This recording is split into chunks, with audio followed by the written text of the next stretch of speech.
Christian Pulisic's Champions League season is over. We get to know the soccer district of Richmond, Virginia. And do you have CCL fever? Folks in Colorado may just have CCC pneumonia. That and more on Wednesday's Morning Kickaround.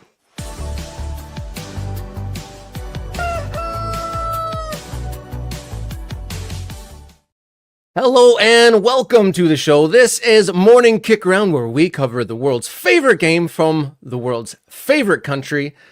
Coming to you live each Monday, Wednesday, and Friday. I'm Robert Kerr. He's Jason Davis. Thank you for joining us. How you doing, sir? Doing good. I put on my Colorado Rapids shirt today. I think this is from a couple years ago. I can't remember which one they call it something. I gotta have a name. I like that. Is that the recycled material one? I don't know. Maybe it's got like, you can't really see it, but it's sort of like topographical. Like there's like a sublimated topographical thing happening here because, of course, Colorado is known for being mountainous. So then you have like kind of like the topographical map of Colorado that show off the mountains. And then when they sent it to me, they sent it with like some of the things you would use to hike a mountain, kind of. And obviously I'm wearing it today because last night in the CONCACAF Champions Cup, which we will talk about, Colorado beat LAFC in, I think, what was inhumane conditions. I don't think people should be allowed to play soccer when it is 3 degrees or whatever it was last night in Commerce City, Colorado. But hey, whatever. Everybody survived, I think. Reggie Cannon got hurt, but everybody else survived, I think. That survival is key under those conditions. There was probably there's probably this one person in the crowd that had to leave early for survival purposes, I would imagine. I saw some photos. People were sharing some pictures. Our man Charlie Boehm was over on Blue Sky talking about the sickos who were out at Dick's Sporting Goods Park to watch that affair. And let me tell you, you people, thumbs up to, I think you're insane. I think you're nuts. I don't know why you would do that to yourself, but, you know, for the love. Proud of you. For the love. Proud of you for showing your support, your passion for your PIDs. Yeah, that was definitely, you look around, if you're in the stands, you look around, you know, these are your hardcores. There's no other bigger dedication, and other than traveling, you know, across to Honduras or something to support your team. That's probably got to be the most dedicated fan to go show up at a 7-degree day.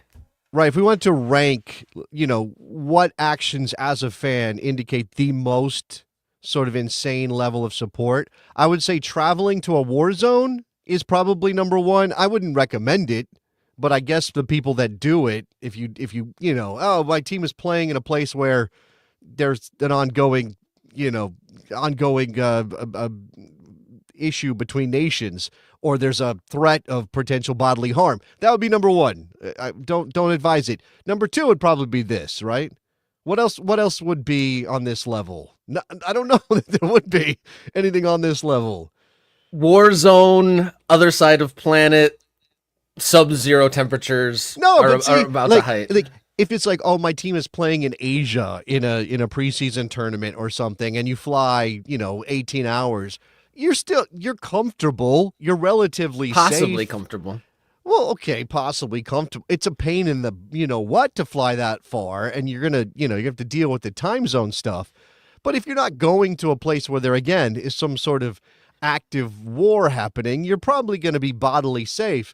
In this case, these people did put their health at risk, Robert, by sitting out there in the freezing cold, and literally in a place where no matter how many layers you have on, there is a chance of frostbite. There's a chance of losing digits. You took the words right out of my mouth. I was like, let's count how many digits were left behind at Dick's Sporting Goods Park. Hopefully nothing aforementioned in the name of the stadium was lost last night. But we are going to get into some good stuff today. We got today's headlines. We're going to get to know a soccer district. We are going to take a look at MLS's Eastern Conference. But first, got to encourage you to press the subscribe button there on YouTube. Morning Kickaround on the march to 1,000 subscribers and beyond. As I look right now, we are at a fun number. We are at 888 for the Morning Kickaround YouTube channel. Blasting through, and that number keeps ticking up. That's great. Like and subscribe to the channel. As I said, follow along on social media at mkickaround, or write us a note, morningkickaround@gmail.com, or support with a little bit of some dollars, some buckaroos. Ko-fi.com/morningkickaround. I am a lower league soccer commentator. He is an afternoon soccer radio show host, and together we are working towards becoming one of the centers of the American soccer conversation, trying to cover this game we love in this country top down. That's right. We're going to keep doing it. Yes, we're going to keep on doing it. And if you can just throw in $5 one time, or create a regularly donated amount, and anything you throw our way, thank you so much. It will help us become a sustainable and hopefully growing program. All right, let's get into it. Wednesdays, long balls here on Morning Kick Around coming up.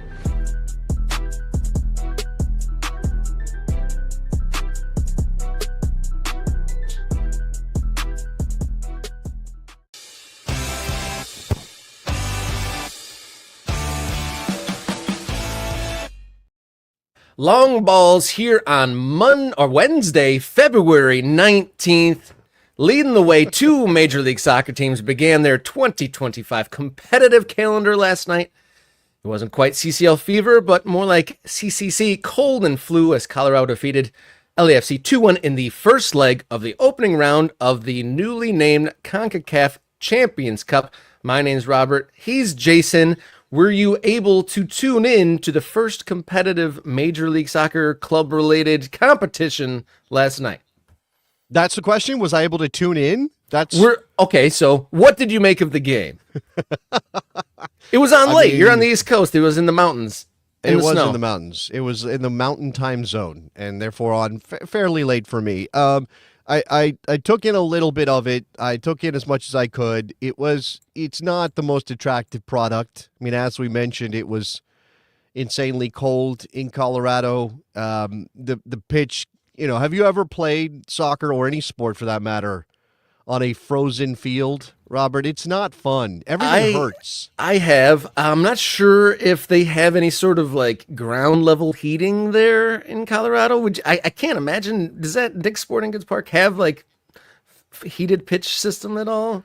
Dick's Sporting Goods Park seems like one of the most basic of our soccer specific stadiums. So when I was watching that last night, I was fearing for toes. A stud to the toe hurts really badly anyway, but I can't imagine if your toes are probably frozen. I mean, soccer boots don't exactly have a lot of padding or thermal components to their design. So I imagine their toes are frozen, and getting stood on or kicked, I imagine, was pretty horrible. Yeah, I know that Children's Mercy Park in Kansas City, home of Sporting Kansas City, where, of course, this evening we're expecting to see a game happen between Inter Miami and Sporting Kansas City. Again, that was moved from Tuesday night to Wednesday night because of snow. They were like, it's so cold, but it's also going to snow. We don't want the snow. And then also it's going to be colder tonight than it was last night in Kansas City. I'm assuming it's the same sort of weather system that is just making it frigid across that entire part of these United States of America.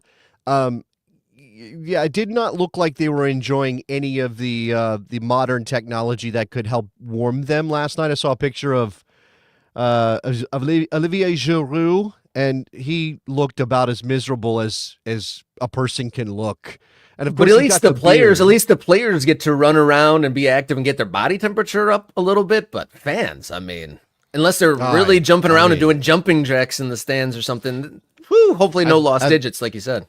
I think you would have to. I mean, it's one of those things where, as a club, as the Rapids hosting this game, it's like we are risking a lawsuit just by having the game and people sitting there, watching it, and then I lost my pinky toe to the frostbite at Dick's Sporting Goods Park. I'm suing. In terms of the game, Georgi Mihailovic is a good soccer player. Oh, right? Man, his free kick is the highlight, right? Yeah, we're going to get to, he obviously scored from the penalty spot as well. We will get to our Eastern Conference predictions today. Western Conference predictions will come on Wednesday. Friday. And I'll have to, sorry, today is Wednesday. That's what I meant, on Friday. You did it first, and now I'm following in your footsteps. Hey, we're in tandem here. We're in tandem. We reset our calendars together. That's what it is. So I'm going to get to the Western Conference on Friday, and I got to think about the Rapids, because this has been, they made there were some changes. There were some changes made. Things happened in the offseason. Of course, that happened to everybody. I don't know how much this result is going to play into my expectations. Kind of have to toss it out because it was 3 degrees or whatever it was. And because it's, it's not, while it's competitive, and of course the points that you can earn on the weekend, the first weekend of the season, count the same as the points you can earn in October in Major League Soccer. I don't know that I see this and go, oh, this is going to be a good sign for Colorado's season. I can see the Rapids making some waves in the West. I think LAFC, who continues to kind of turn themselves into, I don't know, the Steve Tarundolo's ideal soccer team, but that doesn't necessarily mean they'll be fun to watch. We'll see how that goes as well. In terms of the tie, though, I mean, if you're Colorado, I guess you just want to lead off the first leg, right? You don't want to be, you want to be going back to LA trying to chase the game. And in this case, maybe that does set up for Chris Armas to be somewhat regressive with his tactics and give them a chance to get through. Again, because of the timing of this competition and because of the turnover in the offseason for MLS teams, it makes it really hard to even handicap this thing and say, I got LAFC coming out of this. If you go off of last year's results, of course, you would say LAFC was the favorite coming in against the Rapids. But that might not be the case this early in the campaign with some of the things that are going on. So I think the Rapids, getting an advantage is nice, but I would imagine that LAFC could very easily win by a goal or two in Los Angeles, and then we will have to see how that plays out. Yeah, you could imagine that late goal from Aaron Long proving to be pretty important in that second leg. Just a 1-goal difference heading home to LA. They won't have the weather conditions to deal with, at least not cold to that degree there. There are some games tonight. You got another point on that? Well, no, I just, in terms of you did say that the Aaron Long goal was very important. I guess you could, that could be the difference. Is that one of those things where there's a little bit of a possibility that could have been ruled off in certain places? There's an offside player, and whether he's involved in the sequence, I think is in the eye of the beholder. He's pretty close. Yeah, it just skimmed if you didn't see it last night, there was the LAFC goal comes from a free kick that's angled in. It goes just over the head of an offside player, and then Aaron Long, who is onside, gets a glance and it goes in. But yes, if a official ruled that off for offside, I don't think there would have been too many arguments. Although Colorado, none of the players had their hands up claiming for it either.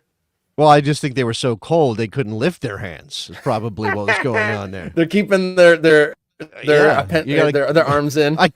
I don't want to give away my body heat by raising my hand to call for the offside. No, I'm not mad either way.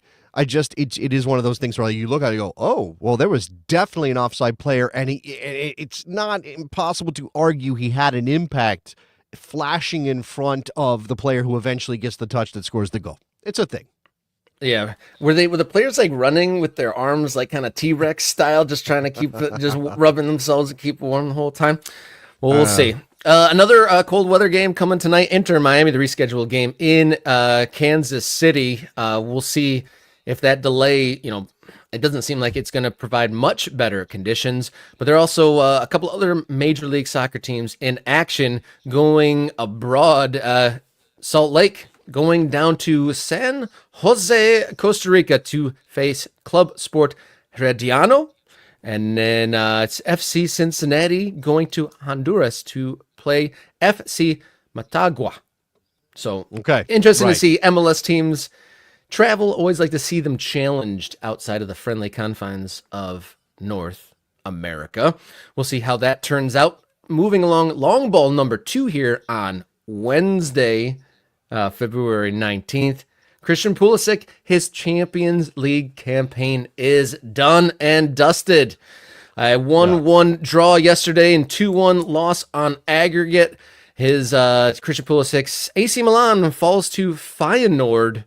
And one of the things that kind of dominated the conversation of the game and definitely turned the tie on its head, Theo Hernandez's 51st minute dismissal yesterday. Really the story of the match, and really kind of, the train went off the rails for Milan. So Santi Jimenez, kind of off of a sequence started by a ball in from Pulisic, ends up scoring an early goal for Milan, and that leveled the tie on aggregate, and it looked like Milan was going to be on their way to doing what I think a lot of people expected them to do, which was to win by a couple goals at the San Siro and finished off the tie and overcome the deficit that they had from the first leg in Holland, which, you go back to that. It was pouring down rain. It was a messy pitch. Mike Maignan gets beat on a shot that really he should do better with.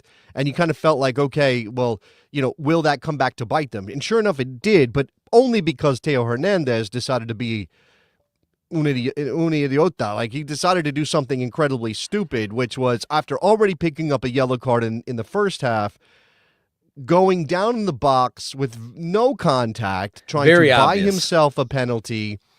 And this is one of those things where oftentimes a referee, if you're on the other side of this, if you're a Milan fan, for example, or I don't know, I guess there will be people who think this is just ruining the game in some sense, regardless of who they support. But you could say, oh, how dare the referee pull that yellow, knowing that Theo was already on a yellow. How dare he pull the yellow and ruin the game, right? Put Milan down a man and change the proceedings and basically make it so it's no longer completely a fair fight in a Champions League match that's going to decide who moves on to the round of 16. But we should be empowering our referees to make these decisions, right? If you don't like diving, if you think diving is a scourge on the game, then you should be celebrating the yellow card that Theo was given. And it's his fault that after he had already picked up a first yellow, he put himself in a position to be sent off. And obviously for Conceição, the manager for Milan, it completely ruined any plan that they might have had. Now, they could have been better. Rafael Leao was once again just the most frustrating player on the field. I think João Felix was very close to just as frustrating as Rafael Leao was. Yunus Musa was pretty good on the day. They pulled Pulisic off after just about an hour.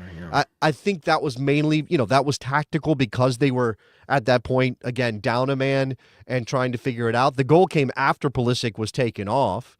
So, and then, late in the game with no Pulisic, when you're chasing now the result, you need to go win the game because you're level in the match and you're down on aggregate. He brings on Chukwueze, and there just wasn't enough there to make it happen for Milan. It's extremely disappointing because not only is it a couple of Americans now out of the Champions League, it hurts Italy in terms of the chase for one of the fifth spots next year, which could have been something Milan could benefit from in the league, because look at where they are right now in the table in Serie A. And it's just, this is one of the biggest clubs in European footballing history.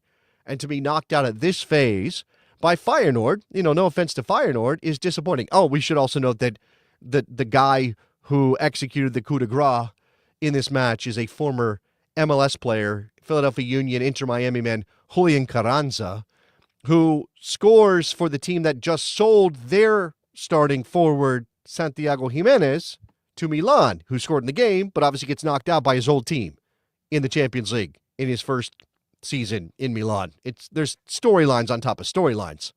Yeah, it's quite the web of folks going this way and that way, all kind of wrapped up in one storyline. But Christian Pulisic and Yunus Musa, who was kind of cooking in this last few matches, are out of the Champions League. And I think that performance, especially at the end when they were down, kind of looked like, definitely an incomplete package and not the full some of their parts not quite balanced and not quite put together quite right just yet. They sit in 7th, 5 points out of Champions League spot for next year. They do, though, have the Coppa Italia semifinal to look forward still on April 2nd versus either Internazionale or Lazio. And if you've been watching the Pulisic documentary, you'll know that the Lazio fans, not fans of Christian Pulisic. So that could be interesting. I'm behind on my Pulisic doc. Why are they not fans of our guy? What's happening over there? So in the 2024 or 23-24 season, there was a match between Milan and Lazio in which Christian Pulisic was involved in 2 different Lazio players getting sent off for fouls against him. And so the Lazio fans, being who they are, took that very personally and was, so it's not the Lazio's players' fault for fouling Pulisic. It's Pulisic's fault for being fouled. Is that what we're hearing? Okay, all right, makes sense. And I think one of the things on the first red card, he did the whole like cardum sort of gesture, and maybe that fueled the fire a little bit. But they're in the Pulisic documentary. Wait a second. Lazio fans have an issue with somebody doing a gesture? I am shocked by that turnover. There's other gestures they don't mind there in that stadium, but apparently calling for the red card is one they draw the line at. Right. Yeah, so we'll see. Interesting. Let's move right along. Long ball number 3 here on Wednesday. This story kind of is a very uniquely American follower unique story. I don't think any other fan base or reporters check trademark websites quite as much as American fans do. Oh, for sure. And we've dipped into that once again here. USL Premier has been trademarked as of this week, thus revealing a possible new name for the proposed Division I league that has hit the news in the last week or so. So USL Premier, how does that ring to you, Jason? It does not. I do not like it. I can't lie and tell you. Look, I get it from this sort of, you follow the steps here. When USL decided to rebrand as they were launching their second division, and they decided to rebrand to the USL Championship, USL League One, USL League Two, which of course is their amateur division. When they announced that they had plans for a first division league, it only makes sense that they would call it something like the Premier, because of what they copied from the English pyramid, which I didn't like at the time, by the way. Before this even happened, I wasn't a fan of an American soccer organization saying, you know what we're going to do? We're just going to copy what the English have over there. We're just going to do the championship. And I guess we probably should have logically figured, well, if they're calling their top division, they're under no obligation to call their top division the championship, which is copying the second division in England. When they did that, we should have realized, they're probably going to try to squeeze another one on top of this and call it something like Premier. Now, because they have the USL branding, right? So it's the USL Championship, and USL stands for United Soccer Leagues. You can't be like United Soccer League's Premier League, right? Is that why redundant? not? Why not? Your joke on Blue Sky was totally on point with the ATM. Yeah, I mean, people say ATM machine. You're like, no, the M means machine. Don't say machine. Just say ATM. Yeah, it could be USL Premier League. The reason that would be better to me, even though it would be redundant with double league, is because this feels like every town in America has a youth soccer team that calls like one of its teams like Premier. This is Springfield Premier, and this is the NPSL National Premier Soccer League, Maplewood Premier, and it's like that word now has come to mean something specific to me in my head, which is sort of like some of the more not problematic but less attractive elements of American soccer, right? Like pay-to-play stuff at the highest youth levels. That's what exactly it sounds like to me. So when you say USL Premier, that doesn't sound like a league to me. That feels like a team made up of 15-year-olds whose parents are dropping $10K a year for them to play. I don't like it. Yeah, in my commentary journey, I've done quite a few state cup tournaments, and there's an elite and a premier division that contest in that. And it's, if you're looking at words, which one is higher? Which one is the top between elite and premier? Right. And again, they're just borrowing from the structures that are already embedded in people's heads from what England has. And I think they could have been creative. I think they could have found a way to be. And let me also point out, because this is out there, it was filed 2 days ago, so it's very recent. It's new. As you said, American soccer fans, like for a while, I'm talking 10, 12 years ago, I was an expert at searching the trademark database. Like I knew what terms to use to find soccer stuff because I was always on the lookout for the new name for the new expansion team, back when USL was splitting with the NASL, we were getting new teams and you were looking for new trademarks and logos and you would take it to your blog and you would publish, like, I found this is what's going to, and sometimes that stuff doesn't happen. Like sometimes a lawyer files something and then the whole thing either blows up or they decide to move in a different direction. Sometimes they do placeholders. It's just like, oh, we want to squat on this in case somebody else tries to grab it first. But this does seem like it's going to happen. Like this feels like now they're still what? We're still 2 years away from them actually getting this thing off the ground if they stick to the calendar as it exists. Mm-hmm. I did have my afternoon radio partner, Eric Winalda, tell me that based on the way that this was disseminated, the news, the conversations that Paul McDonough had, and the announcement from USL that they intend to start this league in the 2027-2028 timeframe, mm-hmm. He said that notation, 27-28, should tell us that they intend to flip their calendar. The USL intends to flip their calendar based on that being part of their press release, 27-28. Do you buy that, Robert? Do you buy that that's what that means? That's an interesting take. I didn't really think about that, but that could infer that. And in my mind, I did think about that in the European sense, but I didn't necessarily draw that line to what that meant in practicality. But it also could give them some wiggle room. That slash could be a 27 or 28 rather than the calendar being like that. But at the same time, you noted that, nothing about the USL's announcement said specifically promotion relegation, although they talked about those things in the past. But USL has also, floated the idea of the calendar change a little bit farther back than Major League Soccer had. So it could be either, intentional ambiguousness.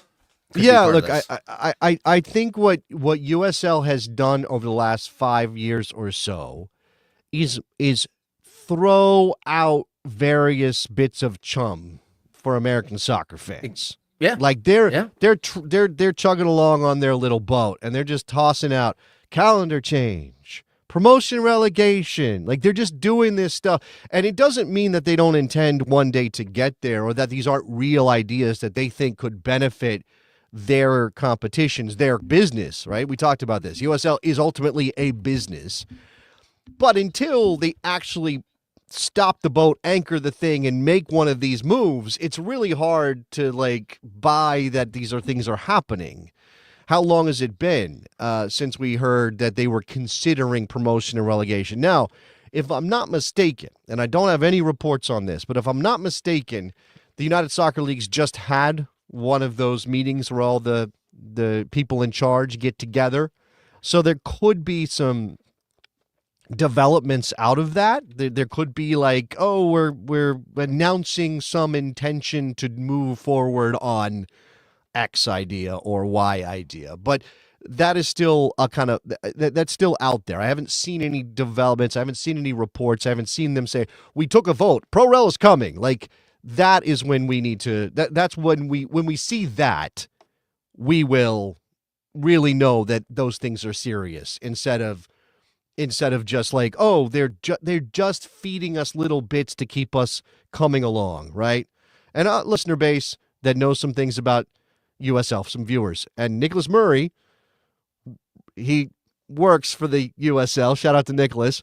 Paul McDonough did tell the Associated Press last week the season will be spring to fall. So he's saying Nicholas is pushing back against that idea that this could be a calendar flip. So, and I'm not saying that Nicholas is in the know. So he's telling us what Paul McDonough said publicly. So, yeah, there's that. Interesting times ahead. Hopefully, we'll see how this all plays out. And kudos to all those dipping into the trademark websites, doing that American soccer grind. If you haven't hit the subscribe button at Morning Kickaround YouTube channel, be the next to do so. We are at a fun number, 888, but hopefully we are not there for long. Be the next to subscribe, and then tell your friends and family and soccer acquaintances to do the same. Follow along on social media at mkickaround, X, Instagram, and Blue Sky. Write us a note, morningkickaround@gmail.com, or if you got some loose change rattling around, send us our way, ko-fi.com/morningkickaround for a one-time donation. You could just buy us a coffee, $5 one time, or set up a regularly scheduled donation. Anything will help us become a sustainable program and grow what we are doing here at Morning Kickaround. We're going to take a breath and come right back and get to know the soccer district of Richmond, Virginia, here on Morning Kickaround.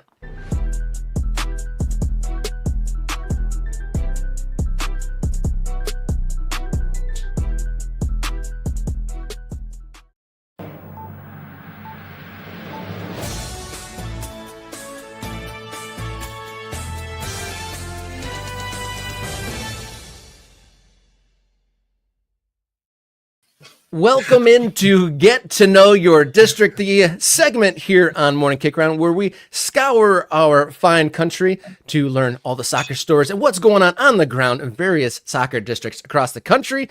We are happy to be talking about Richmond, Virginia, home to one of America's longest continuously operating clubs. Happy to welcome Richmond soccer expert, member of River City Red Army, Riverside 93, creator of Can I Kick It podcast, as well as local soccer coach and teacher, Mr. Elliot Barr. Thank you for joining us here on Morning Kickaround, sir.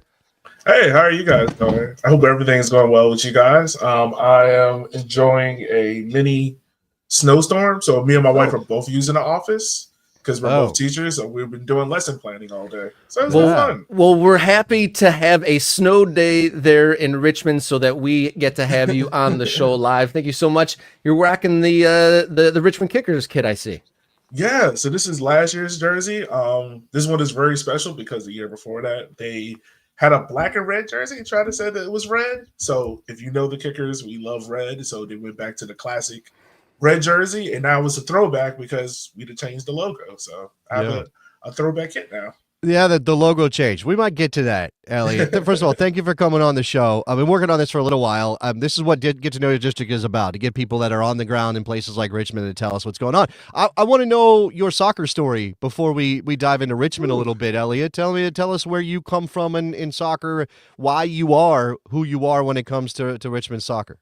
So I'm born and raised in Richmond, Virginia.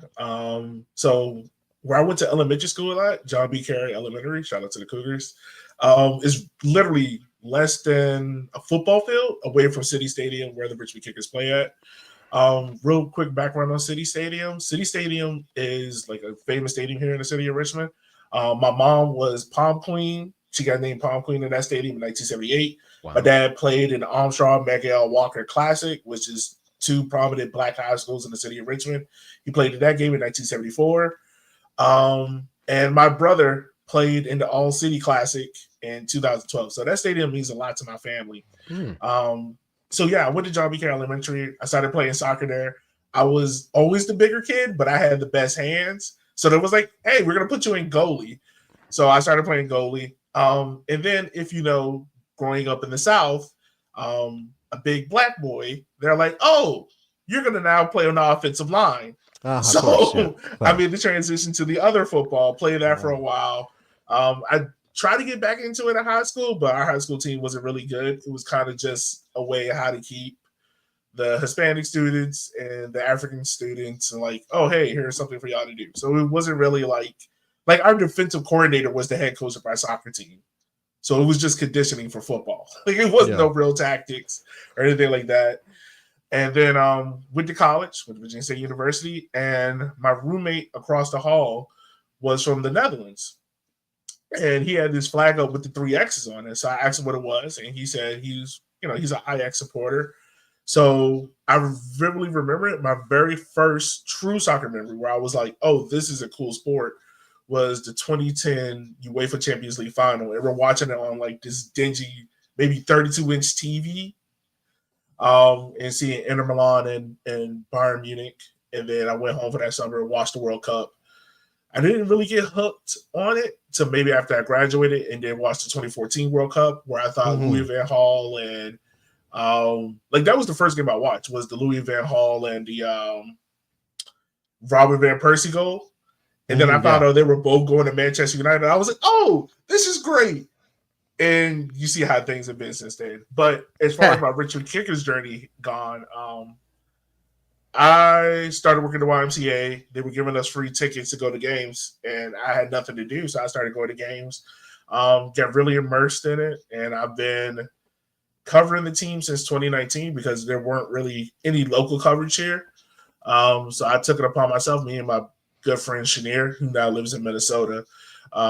We've been covering the team since 2019, pandemic and all, and now we are going into year 7 of us covering the team with a full website. We've done, I think last year we did over 50 episodes, men's, women's, and youth team all combined. So we are like covering every aspect of the team and everything like that. And even so much so, we just got approved to have a monthly week show with the manager, Darren Sawatsky. So now listeners will be able to have that more in-depth conversation of learning what's going on. No, that's great. So Richmond Kickers, one of the longest continuous running American soccer teams. Obviously, a big part of your soccer life. Outside of that, kind of what is the landscape? How engaged in soccer is Richmond at large?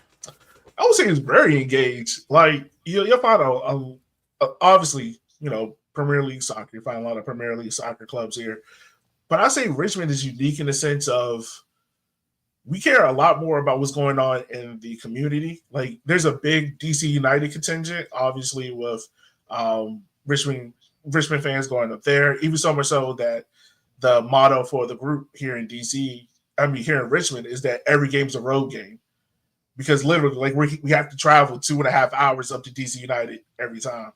But I say, like, for the Kickers atmosphere, I mean, it's grown tremendously since I've been a fan since 2015. I remember crowds of maybe 25, 3K, and I thought that was big. It wasn't until the last couple of years where we're selling out 5,000. Nice. 55,000 plus. It's big. And I'll also say, like, it's a very local atmosphere. So, like, people here obviously will have their Premier League club. MLS is kind of 50-50. You find a lot of DC United just because of how close we are. But, like, me, for instance, my wife, who probably you saw walk by, she's from Charlotte. So, I also support Charlotte FC due to my wife. But everyone here is someone connected to soccer know of or either support the Richmond Kickers. And then on the flip side of that, you also have people that strictly just support the Richmond Ivy, the new women's team here in the WSL. Those crowds were rivaling some USL and even championship squads as well, how big those atmosphere are. Like I remember one game we had 5,000 plus there. So it is tremendous work about how super local and tight Richmond soccer community is. Yeah. The thing that has always been unique for me when I look at Richmond, and I'm a Northern Virginia guy, and Elliot will know this, is a little bit of division. It's not that far, but they're kind of little different worlds. And of course we have in common, Taylor Rockwell, a guy who lived up here, but is from Richmond and has roots there. So when I talk to people like Taylor, what's interesting to me is that, Richmond has, you said, a local character. I mean, this is not a team that kind of, Rob's already talked about the length of existence, which is unique in American soccer. It's not, it's not remarkable by world standards, but in American soccer for a team to go back to 93 is a big thing. This team has always been locally owned. Like, it's always been a family thing, right? It's a family club. Elliot, is that wrong to say? No, it's 100% right to say. Like, I remember hearing you guys' show yesterday, which, by the way, I love listening to y'all show. I listen to it when I'm in the mornings getting ready to teach the kids, teach the youth. But yeah, like I remember you guys talking about yesterday about like how some portion of fans that are now hearing about us getting a top division in USL about wanting socios or club or fan ownership. I would say Richmond is probably one of the few examples of how like is right there on that. I would say it's right there on that border. Just because of Robert Kerr, our owner, is from Richmond. So it's locally owned. It's not like we have like a millionaire sitting up in Northern Virginia who never comes to Richmond, doesn't know about it, just throws money at it. Like Rob is there in every aspect, from the youth to being there and the fans. Like, I will give him credit. The last 2 years have not been up to the standards of what we want the Kickers to be, but he'll be there at the exit gate, shaking everyone's hands, talking to them, good, bad, or indifferent. So it really is like, and then also, they pull a lot of people from Virginia State, University of Richmond, Virginia State, Virginia Union to work at the club. Mm-hmm. So it's even more localized in that aspect. Yeah. I also want to ask about the level. And obviously Richmond soccer is more than just the Kickers. And I know we're focusing on the Kickers because Elliot covers the team. But, this is a club that self-relegated, we'll call it that, I guess, a couple years ago, right? Twice. Twice. Okay. Right. So you can kind of walk us through that, because there is this argument right now that USL is going after a D1 league, and we talked a lot about that, and how much does it matter, and how much do the local fans in a place like Richmond, like maybe if you're selling a club to New Yorkers, you got to be like, this is glitz and glamour and spending a bunch of money and all this stuff. If you're in a place like Richmond, do you think it's important to Richmond fans, whether they play in the championship or League One, or when the D1 league comes around, USL Premier or whatever, are Richmond fans going to be clamoring for that? How does that work? So I'll take your question and break it down into two parts. I think the part of do fans care? Yes, 100%. Okay. Because back in I started 2017. We could tell the Kickers were not competitive, right? 2018, I know you're going to laugh when I say this, but this is how bad it got. It got to the point where we would show up to the stadium already drunk. So we will be in the stands and be like, all right, today's a loss. It is what it is. Like that team, 2018 team, is notorious because they gave up, I think, 80 goals. We scored 30 and we gave up 80. We knew we could not compete. And then right around the summertime, we started to hear rumblings of, USL League One, this new league's coming about. It's a third division. It's a little bit easier on the purse strings, I'll say.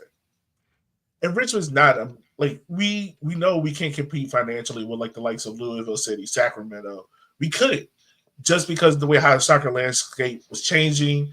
You had the CBA coming in, so it was taking a lot of the perks that Richmond had of being like, hey, you're this great MLS or okay MLS player, come here, get some starting time. Where now these teams are able to throw like real like content. Like if you guys remember, like FC Cincinnati went on that amazing US Open Cup run. Like that team was almost an MLS team in USL. It was unfair. So yeah, 2018, the team is about to go. We know the team is going down, and I'll never forget it. There was about a 48-hour period where the Richmond Kickers was about to go away. Like that's how bad the books were. So Rob Ucrop and 22 holders come together, buy the club. 2019, we transitioned down into League One, and a lot of fans. I would put it like this: a lot of fans, newer fans, are like, "Hey, when are we going back to the championship?" A lot of fans that have been around for a while are like, "No, League One's a good level for where the Kickers are right now." Yeah, everyone wants to get back up to that top level, and I would love to see Richmond in USL Premier. I'd be lying to say if I didn't. But I think right now, for where the Kickers are transitioning to, because we're getting away from paying top dollar to the 23 men on the roster and integrating more of the youth, that right now where League One is a better feel for where it's at. And I say all this because I forgot the second part of the question. So if you repeat again, I can answer it for you. No, it's okay. That's a good look at it, right? That again, this is a constantly evolving league structure in America, and we don't have to dive into like USL versus MLS or any of that, or NASL, or whether Nice is coming back and all that. We don't have to do any of that. I wanted to get a sense of it. So one thing here. I mean, we're in February, Elliot, so it's it makes sense to bring you on, in particular because I'm fascinated by, or I'm interested in your connection to the game, how you got there. I asked you about that initially, because I've had conversations with plenty of Black Americans who said soccer was not a thing for me culturally. I mean, I played when I was a kid. My parents knew nothing about it, but they still went and signed me up for a league and all those things. And I guess, in addition to sort of the wider Richmond picture, just how you feel about the way that sort of Black culture is connecting with soccer in America in 2025. So I think it's getting better. If I'm being quite frank, I think there's still a ton of work to do because, I mean, quite frankly, if you ask a lot of Black supporters, you kind of feel like it's a glass ceiling. Yeah. Like, it's only so far I can get to with connections and getting to know people. Like, there's always that feeling there. But I say it really started around 2018, right when Atlanta United won MLS Cup, is when you can kind of pinpoint it as you had a Black media soccer boom. So you had podcasts such as River City 93, you had For the Culture, Shea Butter FC, all these different media, podcasts coming out that are now Black voices. Yeah. And one thing that we kind of always joke about is like, who can talk about Black people better than Black people? Like, who knows the culture better than us? So it's been a lot of work on that aspect of it. I think the other thing about it is that when it comes to getting Black people into soccer, is all about just making it relevant. Like, how do I connect this? How do I, one, make this feel like a safe space? And then two, like, do I see people like me working or around the club? It's kind of, because it doesn't have the connection to like an NFL team where it's passed down through generations and, your mom grew up as this fan and then you became this fan. Soccer is kind of like you are the first generation of fans. So it's like, for me, like, I know when I eventually have kids, like, my child will be the second generation and I have to teach them like how to be a Kickers fan and things like that.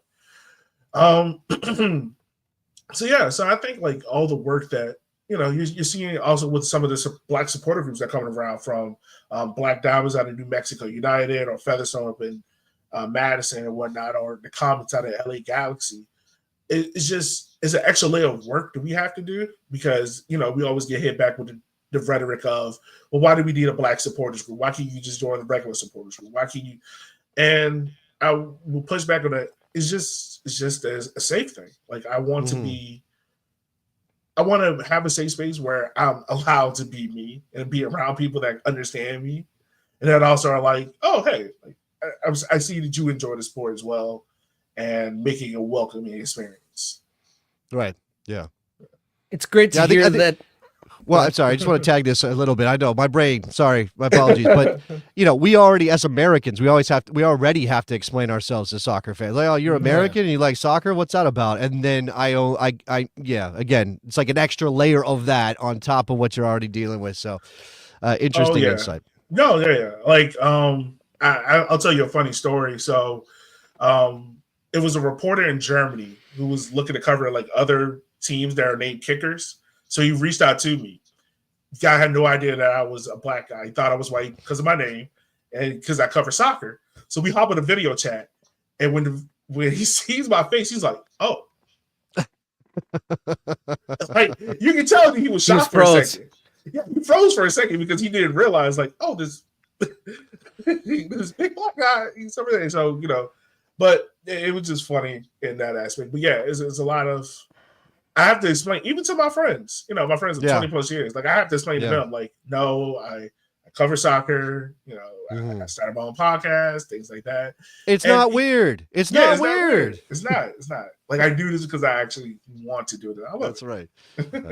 It's great to hear that the soccer district of Richmond, Virginia is trending up. There's a women's team attracting fans, and it sounds like the average attendance at Kickers games, and it sounds like there's been some shifting in the youth ranks there in the area as well with the Richmond United. But great to hear that things are on the upswing. Thank you for joining us here on the program. Let our audience know where they could find your content. Yeah, so you can find us on Instagram or Blue Sky, rivercity93.com. Like I said, we cover the women's team, we cover the men's team, we cover the youth team as well. And then on top of that, if you're interested in a Black History soccer show, you can also follow on Blue Sky Can I Kick It FC. Right now, we're in the middle of doing our Black History Month post. So for every day this month, we have put up a Black content creator. We have upcoming shows talking about AFCON, Bundesliga, things like that. So it's a Black History soccer show. I know we talked about Taylor Rockwell, his show, Soccer 101. It's kind of like an offset of that. You think about it that way. And then also Walking 90, which is a USL League One kickback show. So we just sit around, me, Cal, Ebony, and Chip. We're various fans of different League One clubs, and we just sit around and just talk about what's going on in League One and throw in a couple of jokes there as well. All right, MK Ultras, there's a lot of content to dig into. Thank you, Elliot, for being our Richmond, Virginia soccer district expert. Put a pin in it, another district uncovered, put it on the map. Thank you so much for joining us. Viewers, if you haven't subscribed already, please do so. We are on the march to 1,000 subscribers and beyond, so be the next to do so. You can follow us on social media at Kickaround on X, Instagram, and Blue Sky. Write us a note, morningkickaround@gmail.com, or support us with some dollars at ko-fi.com/morningkickaround. Thank you again to Elliot. We got to know his district of Richmond, Virginia very well. Thank you to him. We'll have to check back with him in the future. We're going to take a breath and switch gears and look at the Major League Soccer 30th season Eastern Conference teams here in just one sec here on Morning Kickaround.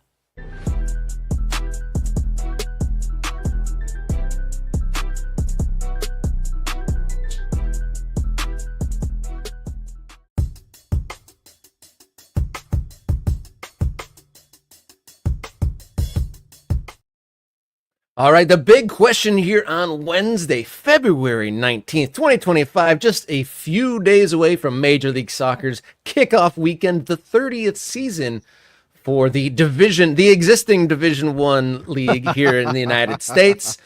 So we're going to shift our minds, get into Major League Soccer mode, to dig into some preseason predictions, and we're going to start today with the Eastern Conference. Yeah, there's 30 teams. You can't do it all in one shot. It just feels like it's too much. So we're going to do the East today, and we'll do the West on Friday. And I'm not even going to waste any time. And Robert, I didn't ask you to prepare your predictions because I know you're still learning. You're still catching back up on MLS. I didn't want to put you on the spot. Here are mine. Now, it is an annual tradition when you work in soccer media in America to make MLS predictions that you know will be entirely wrong. Every single one of them is likely to be wrong. You can just toss it out. But we all pretend that we know what's going to happen. With putting this graphic up, you're in danger of becoming one of those end-of-season lame posts where the overachieving team throws out all the people that predicted them to come in the bottom three or whatever. So you're sticking your head out there a little bit. There is this weird reciprocal media thing that happens where MLS soccer.com, sorry, that's what I call it, MLSsoccer.com will post their predictions from various experts, all their people that work there. So basically nowadays, it's all the MLS season pass talent that post their predictions. And then what'll happen is a team will screenshot it or they'll grab it and they'll make hay on social media like, oh, look at this person who thinks we're going to finish last. And then obviously later in the year when that person is wrong, because you're always wrong in MLS on some level, they get to say, look, we proved them wrong. But to me, it never really rings all that powerfully because people are wrong. MLS is extremely unpredictable. It is it's what it is. But I'm doing it anyway. I'm going out on the limb. So here are my predictions. I will, I guess, start at the top, right? Inter Miami. I am not going to be the person who loses by betting against Lionel Messi. I'm just not going to do it until it's proven that he is cooked, until it's proven that Mascherano can't handle this, which maybe he can't. I have doubts. Don't get me wrong. I have doubts. I'm going to have to pick Inter Miami first. Last year, they ran away with it. So, why wouldn't you have them number one? I got Cincinnati number two. They have obviously made a big addition in Evander, switching out for Lucho Acosta. That team is well run now, and they have a manager who understands the league. So I think Cincinnati is a good bet for number two. Atlanta United makes a jump from 9th to 3rd from last year for me because they spent money, right? They went out and they got the pieces necessary, and they've got a coach now in Ronnie Deila who understands how to win too. So you don't think they're going straight to the top, Atlanta? No, I think that's too big of a jump. I still think that there will be a couple teams that will finish above them, but I can see them making a big leap. Yeah, it looks Orlando like City at number 4. You can't look at any team in a vacuum, right? So you can't look at a team who made some additions or made some changes or did some things in the transfer market in the winter and say, well, just because they did those things, they're going to move up 2 or 3 spots without taking into consideration what everybody else is doing around them, good or bad, right? But certainly most teams are trying to get better. Am I wrong about that? Most teams are trying to improve, or it seems that way. There was quite a few teams that completely overhauled, shipped out a dozen or so players and completely brought in a dozen new players. So there definitely seems to be effort. There's not as many teams where you think that they're just kind of going to the next season just to exist. Yeah, so in the case of Orlando, obviously Luis Muriel did not pan out the way they wanted to, and they did have some departures this offseason, but they added Marco Pasalic. I think Duncan McGuire's good for double-digit goals. Again, this year they added Atuesta, formerly of LAFC, to their midfield. So I think that, and I think Ladero's out, and I believe he's going to be moving on to Houston. But whatever. There's some movement there, but I still think Orlando has a smart manager in Oscar Brejan. They'll be competitive. Columbus, big outgoing name in Cucho Hernandez. But as long as Wilfred Nancy is there and they still have, some decent pieces, and we know that they do have players who know this league and can thrive in this league, I think they'll be competitive. The Red Bulls make a little bit of a move up the table after last year, but not dramatically. That's in stark contrast to our guest, Dave Gass. He was saying that he was thinking that, New York Red Bulls is going to be one of the top teams.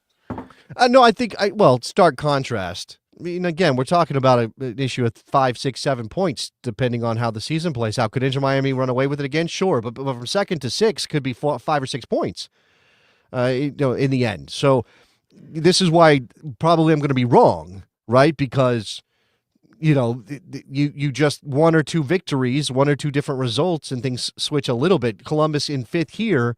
It could vary. This is more like a ceiling floor kind of thing than anything else, right? Fair. Miami's ceiling is 1st. Miami's floor is probably 4th. Cincinnati ceiling is 1st, floor 5th, 6th at the lowest in my mind, right? So New York Red Bulls, their ceiling could be 3rd, but their floor could be 9th. Yeah, I don't think. I think there's a range there. Charlotte outing Wilfred Zaha. We're all excited about Ajamang. What can he do? I've got Chicago rather in the playoff field, in one of the wild card spots. I'm not the only one. Confidence. Not the only one. I've seen some people put Chicago but this is also, I think, a reflection of just how everybody else below them isn't very good, or has not taken a big step forward, or in some cases has taken a step back. So Nashville in 9th, getting the last playoff spot. That could be NYCFC. That could be DC United. That could be even Philadelphia, right? The gap between Chicago, because I think Charlotte will be decent to make the playoffs, but the gap between Chicago all the way down to Philly is pretty small in terms of how this could play out. And we will have that down to the wire race for those spots. Philly's taking a step back. Bradley Carnell has managed in this league before, but will he be able to get enough out of them? The way that Jim Curtin got sort of extra levels of effort out of the Union despite not having the best talent every season. The Revs, I just can't see the Revs making a big step forward. I mean, they're just going to be in that same zone that they were last year. They turned over a lot of that roster. I like Leo Campana a lot, but he's not going to carry them to a playoff spot. And then, sadly, Canada. Canada just looks terrible. Both teams in Canada. I mean, Toronto's worse than Montreal in my mind, but it's not that big of a difference. And I don't see either one of those teams doing much this season. Any beefs with my picks, Robert? Maybe a little bit surprised. I mean, not ultimately surprised that Toronto. I don't think they're going to be dead last. I think they're going to be bad, but I don't necessarily think they're going to be dead last. I'm surprised to see Chicago. Who's worse? Who's worse than Toronto? Because that's what it is. Not Toronto good. No. Who's worse than Toronto? I mean, that's fair. Maybe New England or Montreal. I mean, the bottom three is probably accurate. I didn't necessarily think just because of maybe the Italian guys get it together in Toronto. Maybe the coaching improves and they climb a little bit. But my only real surprise is I thought that you'd have the Red Bulls a little bit higher. NYCFC maybe is a little bit low. Maybe switch them in DC. But I mean, it's parsing hairs. I would maybe switch Atlanta and Cincinnati for the 2 and 3, but that seems, based on what we've seen in the moves on the offseason and how they finished last year, this seems like a sound prediction. I don't think you're going to get your head chopped off at the end of the season by anyone unless the Toronto somehow has some night and day switch of form, but this seems generally spot on. I think the only place where maybe I would second guess myself a bit is I could be underrating Charlotte a little bit. Dean Smith had a good first season. You know, that there's hope there, and again, they're sort of maturing, and they've added potentially a piece in Zaha, which I think we said if they get 8-10 out of Zaha, 8 goals, 10 assists. I mean, maybe not double digits, 8 and 8, I think, out of Zaha. Then that would go a long way. They take a step forward, and maybe they're fourth instead of seventh, something like that. And his influence on Aljamain is going to be interesting to see how that progresses. And I do like, from the comments, Nate with something funny. Chicago haven't finished as high as 7th or 8th since 1907, right? Something like that. I can't remember. In this century, maybe. If they've done so, maybe not. Definitely not in this decade. Yeah, I mean, not that it's been so long since the Fire have mattered in any way that it almost feels weird, right? You almost want to, like, wait a second, I'm actually going to put the Fire in the playoff field? No, I don't know. I mean, but look, Houston did it. They made the jump. It was Houston and Chicago who hadn't made the playoffs since, I think, 2015. And Houston got better, right? They improved. Now, they're having to hit the reset button a little bit with 2 of their most influential players in Hector Herrera and Coco Carrasquilla gone, but they've done what you need to do. They brought in Jack McGlynn. There's word on the street that Nico Ladero is going to sign there. So they're making some pushes to try to fill in. And again, what is also something that you cannot predict right now, not just like, at the end of the season. All of this is based on what these teams look like right now. It's a little bit of last year. Like, okay, last year they did X. And then you say, well, they made this addition, or they signed this player, or they spent this much money. All right, well, I'm going to move them either up or down in some cases. What we don't know is what the summer brings in terms of roster changes. Who's going to go and make a big move? Who's going to add a piece? Who's going to make a transfer play that's going to add goals and really change the complexion of these teams when we get into the summer months? Because it's almost like 2 different seasons. In fact, MLS has probably 5 seasons, but it's almost like 2 different seasons. And so maybe we revisit this in July and go, well, are we changing anything? Not just based on the standings as they sit, but sort of as teams make changes to their rosters. You said the season's in half. It is kind of almost like a disclaimer for folks that maybe might be digging into Major League Soccer for the first time this year. Like, I would put a disclaimer out there that what you see in this first few weeks or a month is not reflective of what these teams will be on the long term. But I'd almost push back on the halves. It almost seems like thirds, in my opinion. There's the opening, getting, de-thawing of teams in the first third, dog days of summer, and then playoff push into postseason are kind of like the segments that I would throw out there in my mind. And the audience kind of changes through the course of that too. People might not tune into that early part of the season. And then in the summer, there's a lot more eyeballs when the Major League Soccer's only competing with baseball. And then things kind of shift in the fall again when, football and the other major sports kick back in again. So kind of the dynamics shift over this long season in general. Yeah. As we kind of wrap this Eastern Conference prediction preview up, is there any final notes before we get out of here? No, I don't think Inter Miami sets a points record like they did last year. I don't think that's going to happen. I think they'll win or they'll finish first in the East, but I don't think they're going to be dominant in the same kind of way. There will be some things that will happen between now and I mean, let's also remember that the primary transfer window is still open. So there are some things that could happen before we even, once we're into the season. So, very much like you sort of wait for that window to close when the Premier League's already underway. It's the same deal here. And could there be some movement that will change the complexion of these teams? Sure. But we got to make predictions. Part of the job. One final shout from the MK Ultras in the chat. Fun little comment. Thomas Dupree, Villages FC disagrees. Villages FC aren't finishing first again. All right. We'll see.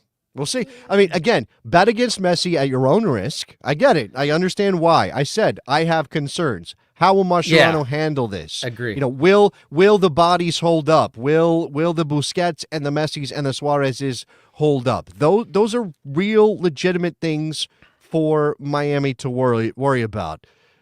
But you look at what they did last year, and yes, a year older. But it's always hard to know when that fall is going to happen, when the drop off the table is going to come for any particular player or for an aging team. Yeah, when will it come? Will it be this year? Who knows, but definitely a tough bet to go against Messi. Thank you, everyone, for tuning in this morning. If you haven't clicked subscribe yet, please be the next to do so, and then tell your family and friends to do the same. We are on the march to 1,000 and beyond subscribers, so join the MK Ultras, join the movement, and help us become one of the centers of the American soccer conversation. Also, follow us along on social media at Kickaround on X, Instagram, and Blue Sky. And you can support us with a little bit of dinero, ko-fi.com/morningkickaround, one time or a regular donation. Anything will help out here on the show.